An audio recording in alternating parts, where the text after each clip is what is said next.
नमस्कार मैत्रिणींनो, आपल्या यूट्यूब चॅनलमध्ये तुम्हा सर्वांचं खूप खूप स्वागत आहे। आज मी इथे पेरूचं पंचामृत बनवत आहे आणि ते कसं बनवते हे व्हिडिओ स्किप न करता शेवटपर्यंत पहा। व्हिडिओ आवडला तर व्हिडिओला लाईक करा, शेअर करा आणि आपल्या चॅनलवरती नवीन असाल तर चॅनलला सबस्क्राईब करा। तर बघा, इथे पंचामृत बनवण्यासाठी मी 4 पेरू घेतलेले आहेत आणि पेरू आपल्याला कट करून घ्यायचे आहे आणि त्यातल्या बिया काढून घ्यायच्या आहेत। तर बघा, इथे मी सर्व पेरू आता कट करून घेते आणि त्यातल्या बिया सुद्धा काढून घेत आहे। तर बघा, या पद्धतीने अशा सर्व बिया आपल्याला काढून घ्यायच्या आहेत।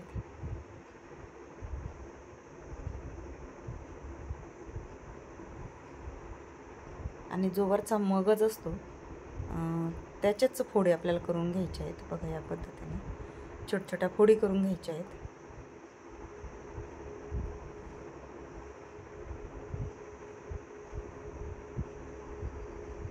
बघा, या पद्धतीने फोडी करून घ्यायच्या आहेत आपल्याला।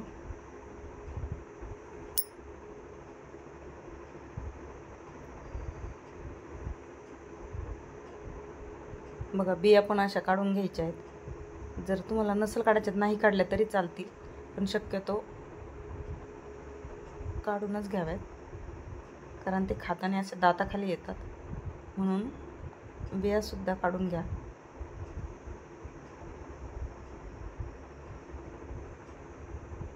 ह्या पद्धतीने असे छोटे छोटे फोडी करून घ्यायचे आहेत आपल्याला आणि या बिया अशा वेगळ्या काढून घ्यायच्या आहेत। तर बघा, या पद्धतीने सर्व आता मी पेरू चिरून घेते। बघा, इथे सर्व पेरू आपला कट करून झालेला आहे आणि या पद्धतीच्या सर्व फोडी मी आता बनवून घेतलेल्या आहेत। त्यानंतर गॅसवरती आपल्याला कढई ठेवायची आहे आणि कढई गरम झाल्यानंतर त्यामध्ये आपल्याला 1 चमचा तेल घालून घ्यायचं आहे आणि तेल गरम झाल्यानंतर त्यामध्ये 1 चमचा मोहरी घालायची। मोहरी तडतडल्यानंतर अर्धासा चमचा जिरं घालून घ्यायचं आहे। त्यानंतर पाव चमचा इथे मेथीचे दाणे घालून घ्यायचे आहेत आणि 1 चमचा बडीशोप घालून घ्यायची आहे आणि व्यवस्थित परतल्यानंतर यामध्ये 7-8 पानं कढीपत्त्याची घालायची लगेचच आपल्याला आणि वरतून लगेच पेरूच्या फोडी घालून घ्यायच्या आहे आणि मिक्स करून घ्यायचे। बघा, या पद्धतीने अशी कडक फोडणी बसली पाहिजे मोहरीची। त्यानंतर त्यामध्ये अर्धा चमचा हळद घालायची आहे, 1 चमचाभर लाल तिखट घालायचे आणि गरम मसाला घालायचा आहे आपल्या, म्हणजे पाहिजे तसा अर्धा किंवा 1 चमचा घातला तरीही चालेल।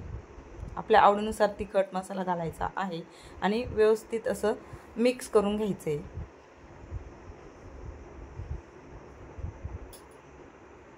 बघा, या पद्धतीने सर्व मिक्स करून घ्यायचे। त्यानंतर यामध्ये आपल्याला चिंचेचा कोळ घालायचा आहे। तर बघा, इथे मी चिंच आणि गुळाचा असं मिक्स करून कोळ करून घेतलेला आहे। तो 2 चमचे आपल्याला इथे घालून घ्यायचा आहे, चिंच गुळाचा कोळ, आणि पुन्हा एकदा मिक्स करून घ्यायचं आहे व्यवस्थित असं। खूप छान टेस्ट येते चिंच गुळाच्या कोळने। त्यानंतर इथे मी 1 मोठा चमचा गूळ घातलेला आहे, गुळाची पावडर घातलेली आहे, तर तुम्ही साधा गुळही घालू शकता। त्यानंतर यामध्ये मी 4 चमचे दही घातलेलं आहे आणि हे सर्व आपल्याला आता मिक्स करून घ्यायचे। बघा, या पद्धतीने। त्यानंतर चवीनुसार मीठ घालायचे आणि पुन्हा एकदा मिक्स करून घ्यायचे।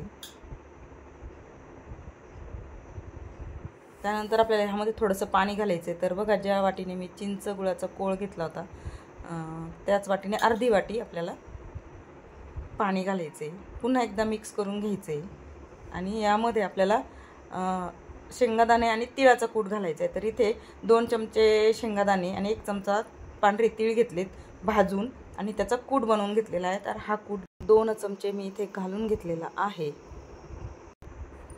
आणि पुन्हा एकदा मिक्स करून घ्यायचं आहे।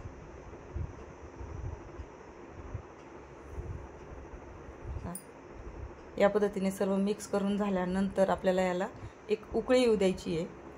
बघा, इथे उकळी आलेली आहे। त्यानंतर आपल्याला ह्यावरती झाकण ठेवून एक 5 ते 6 मिनिट शिजवून घ्यायचं आहे.